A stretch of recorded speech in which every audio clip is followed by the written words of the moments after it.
it's been a day that has belonged to the debutant Abrar Ahmed, who's taken 7 wickets. His variations and skill have put Pakistan in a decent position.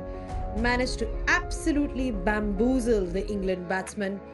And at this point of time, this is the match situation with Pakistan 107 for 2 in response to England's 281. The top scorer was Ben Duckett with 63. But it was Abrar Ahmed and his show all over the place today. 7 wickets for him.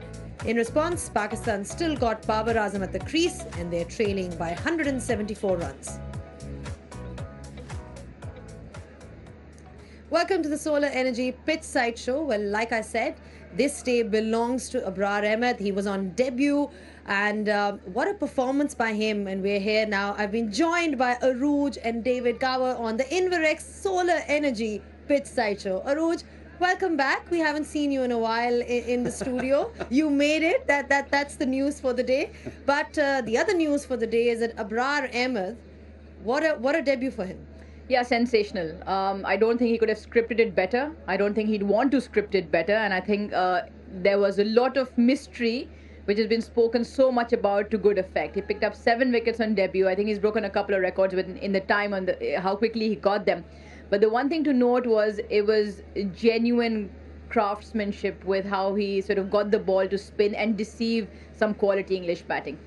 I mean, it's the kind of skill that he brings to the table, David. What was most impressive for you about Abrar Ahmed? Well, 2 things. One is he completely deceived the likes of Crawley and Stokes, both of whom looked bemused as they left the crease. The other thing is, yes, he has these varieties, but one of the things that's important to him is the way he changes pace. So the trajectory of the ball is important to him. And for instance, when people are reverse sweeping and sweeping so often, that can also be the key to finding a way through, because when you see the likes of Duckett and Pope going at it, then it's a problem for even someone like Abrar. But that delivery at Stokes, you could see the expression on Ben Stokes' face at the end of it, which was, wow, how did that happen? Yeah, I think the reaction pretty much said it all, Arooj. I mean, he's got all those variations. You know, we've spoken about his carom ball, and for someone like Ben Stokes, you know, we know what he can do with the bat, but for him to be completely sort of stumped, he has that mystery that we've all been talking about. And you just wonder why he wasn't there in the first test. For somebody to bring the game alive from Pakistan's end and to do it in quick fashion, and you just wonder. But I think it also had to do a lot with the number of first-class games he's played. He's got that sort of bowling in his armory. He's got the number of overs he's bowled, and he's picked up 43 odd wickets in the first-class season. So he's got the confidence, what David's talking about, and he's got that confidence to play around with the pace and pull the length back as well, and then be confident to bowl the wrong ones to Zach Crawley and someone like Ben Stokes, who could be intimidating to anybody with the way he takes the game on. So I think he's a whole package, and he's one for the future. It's always nice to have all those variations up your sleeve, especially when you're playing in these conditions where you feel that you might or might not be having a helpful wicket. Of course, there was turn out here, but just in terms of what he has to offer, and there you go, you can see obviously his regular leg spin as well. But yeah, I mean that is the key, isn't it, about him as a bowler? I mean, the thing is that for all batsmen, the first time you see a bowler live in front of you, you are trying to sort of add to the memory banks. You're trying to work out how to spot those different deliveries. It's one thing to look at a video time and time again, but actually when you're out there and you've got half a second or less to analyse it, make your mind up and play your shot, it does take a little time sometimes to build up that library of memories in your mind. And as they see more of him, I'm sure they'll play him better. 1 or 2 seem to sort it out. I mean, whether or not he'd have made a huge difference at Pindi is one of those little arguments you can have at any stage you like after a game. He certainly made a difference here. And what we've seen, I think, in the final session is that for England spinners, orthodox spinners, there's been the odd one that's turned and bounced. There's certainly something there, but so many have just gone on fairly innocuously. And there's also been a bit of a struggle to get the right lines and lengths. So that little bit of mystery just makes that little bit of a difference. Well, it's been a riveting contest between bat and ball today. Only 2 wickets fell from the Pakistan angle. Let's have a look at those wickets then. Fall of Wickets, brought to you by Inverex Solar Energy. Yeah, the first to Imam was a peach. Anderson, got the ball to sort of move away and get a feint tickle. And similar for Abdullah Shafiq. Again, he was bamboozled. It was a perfect line in length. And again, a feint tickle as technology proved. Fall of Wickets, brought to you by Inverix Solar Energy. Well, at least the good thing about this pitch is that, you've got something at offer for everyone. I mean, you could see there are a couple of balls from Jack Leach as well. They were turning away. So hopefully we're definitely going to get into a result. How do you see the match situation at this point of time, David? Well, when you say everyone, I'm not sure the pace bowlers are saying there's a lot for them. I think the match situation is in favour of Pakistan at the moment. Obviously, a lot depends on what happens first thing tomorrow with this partnership, because this partnership, if it carries on in the same way, could put Pakistan into a strong position. The easiest thing to say is that spin will play a part for the next few days. The hardest thing to say is whether it's going to be 3 days or 4 days. It's likely to be a shorter game. Abrar will play his part, of course, in England's second innings. I'm sure of that, even though England will have more information about him. But tomorrow, back home, we have a saying, crucial second day, which then becomes the crucial third day after the crucial first day. But tomorrow is a very, very important day, because it's a day where Pakistan know they need to get the advantage secured because of the stage of the series, having lost in Pindi. And if they bat well, they could do that. And for them to bat well, they'll need Babar Azam to stay on that crease. Arooj, I mean, we've seen the Babar Azam supremacy in the white ball format, but just to see him how he's evolved in the last few months, in the last few perhaps years, it really speaks volumes of his class and character. And he continued in dominating fashion. He had a very good series against Australia as well. And just for him to sort of ease out the runs, it's so pleasing to watch. He seems so comfortable when he's batting, and no line or length seemed to be bothering him on that pitch at least. I mean, when you look at somebody like Babar Azam, it is, as a bowler, as it is, really hard to get his wicket, because he's not somebody who's going to throw it away. How do you think England is going to make their plans against somebody like him? Because they, of course, will be looking to get his wicket as early as possible come tomorrow. Yeah, I mean, if you think about it, for each and every great batsman in the world, people have plans. They have ideas.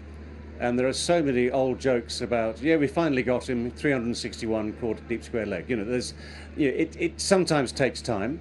For instance, in pinning that second innings, of course, that little spell where England bowled short at the start of the second innings, he just fended one, just nicked one, that little thin nick through the keeper.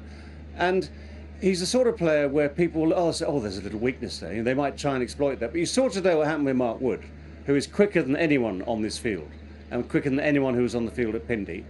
Tried his hardest, got the ball to fly through pretty quickly, but it's such a sluggish pitch from that point of view that when Babar got settled, if you give him just even a little bit of space outside the off stump, he likes it there. So he's hit one over the offside for 4, cream the next one through extra cover for 4. He is just a very, very good player, and good players do not give their wickets away easily. We saw Jack Leach open the bowling for England. I mean, were you surprised at all that Ollie Robinson didn't bowl at all?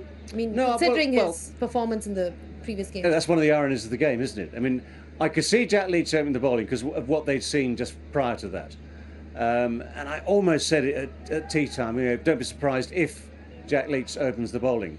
I mean, the disappointment for me was that he didn't bowl very well at that stage. Too many balls were short, too many easy boundaries, and only eventually did he find the length and the odd one turning and bouncing past the outside edge.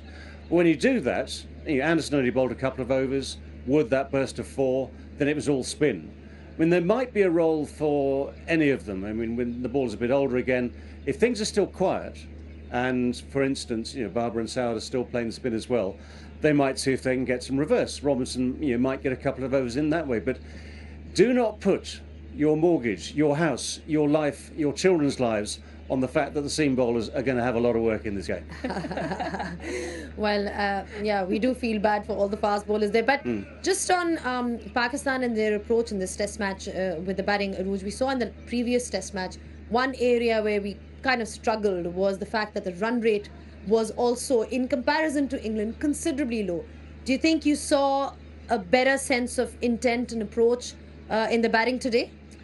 I mean, comparing Pakistan's run rate to England is always going to be low. Just the brand of cricket England play. But I just thought that there was David mentioned a couple of loose balls where were on offer. They were put away, and Babar in Saud in particular looked for runs. They were looking for the bad balls whenever they were on offer.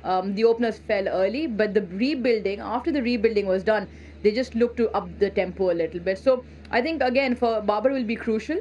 He'll probably look to bat sort of longer and deeper into this Test match, and with Saud, if he can up the ante, Rizwan and aggressor, we saw that in the previous test as well. Because I think they should look to get the runs, but get them slightly quicker. Again, England definitely look to make a match out of it, one way, shape or form. But if Pakistan can put the runs, then they would love to get a lead here. So I think Babar will be crucial for that. Babar will definitely be crucial for that. He'd be looking to convert those starts, obviously get 100 to get some kind of a lead in. But we'll take a short break on the Inverex Solar Energy Pitch Side Show, and we'll be back just in a bit.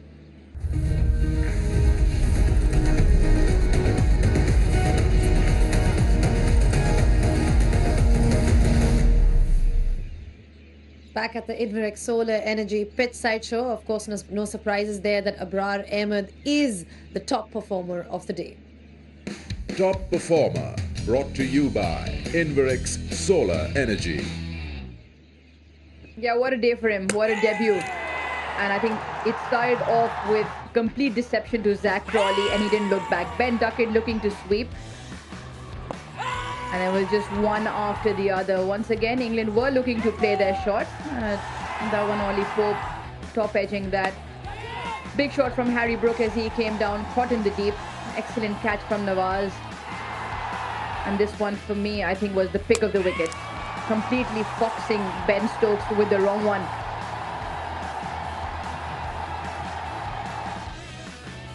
He wasn't done then. He still had another one to go after as well. And he ended up with 7 on the first day. Well, 7 wickets for him, and he makes it here. These are all the best innings figures on debut. That you've got Mohammad Zahid right at the top, Mohammad Nazir, and then he's third best in this list of people who've got 7 wickets on the debut. Top Performer, brought to you by Inverex Solar Energy. You know, one of the things, Aruj, that he spoke about, that he's inspired by finger spinners like Ajanta Mendes and Sunil Narayan. And he seems to have mastered that art really well, because if you look at the kind of variations that he has, he seems to use his hands really well to execute his plans. Yeah, it's not easy because it's easier said than done, especially with finger spin and the variations. And for him to land those variations, especially again, mentioning the one to Crawley, mentioning the one to Stokes, it has to do with the number of balls you bowl in first class cricket. And because he's been doing that, he's sort of got command over his skill. He's got the best bowlers in the world to look at, but he's got to develop his own skill and what he's comfortable with to get him through the ranks in Pakistan cricket. And what a way to start off, at least. And he definitely had conditions that helped his bowling as well. We saw plenty of turn on day 1. Is it going to turn even more on day 2? Let's find out from our experts. Have your say, brought to you by Inverex Solar Energy.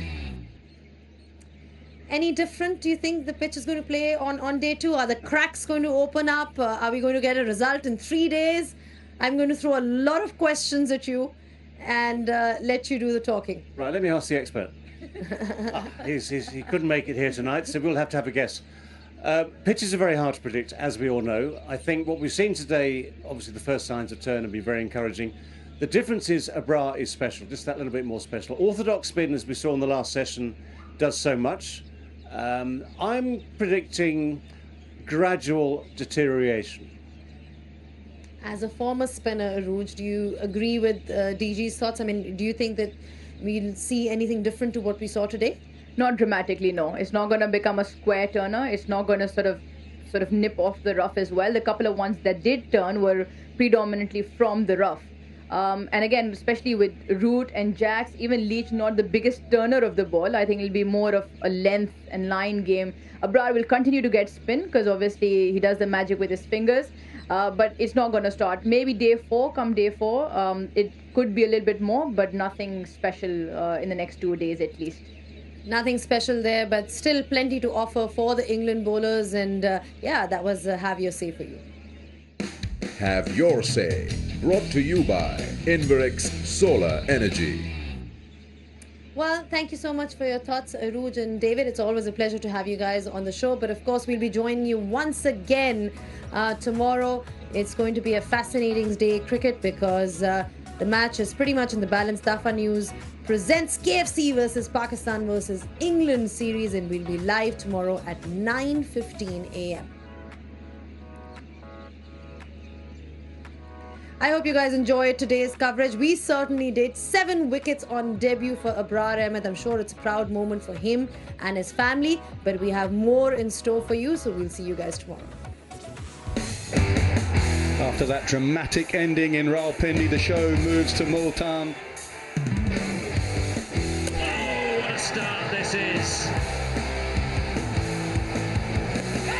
That one looking really, really close. And in the air and goes, live by the sword, die by the sword, Ollie Pope. In the air, Middock sets himself.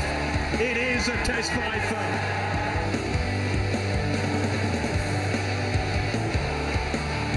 Oh, gone. The googly, Stokes has missed it. Abrar has 6. That will be that then for this England first inning.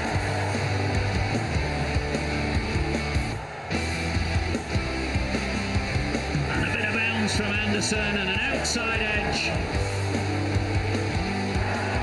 That's gone high, wide and handsome. Barber wants 50, Barber gets 50.